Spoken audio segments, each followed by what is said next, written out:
z trošku iného súdka. Ja poprosím Michala Šurmovského,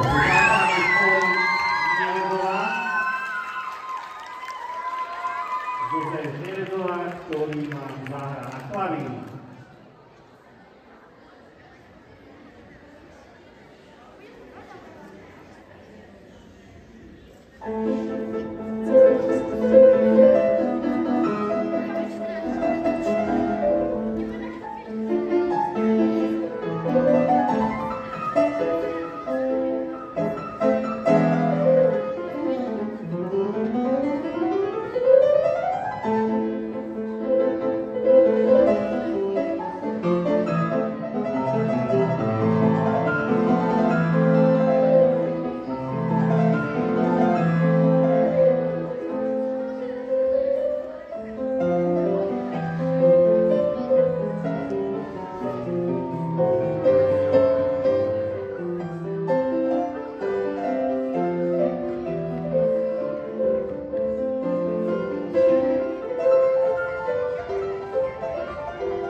Ďakujeme Michalovi a teraz poprosíme pôrodu pána vicestarostu, pána Mareka a Lucku Hadovú, keby zhodnotili toto vystúpenie.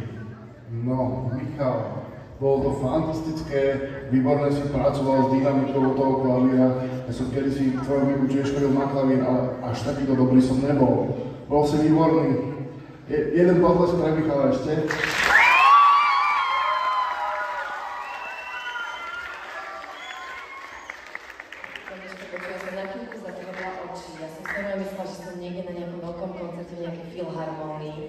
Počuj, len tak ďalej, len to pokračuj. Obdivujem rýchlosť tvojich prstov. To fakt, naozaj, ja som to ťaľto nevidela, ale počula som to veľmi dobre. A ešte som si tu poznačila, že sa mi páčilo aj to, ako ty prežívaš.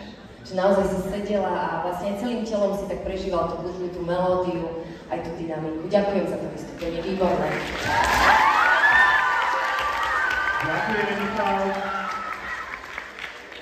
Skôr ako na pódium príde ďalšia vystupujúca.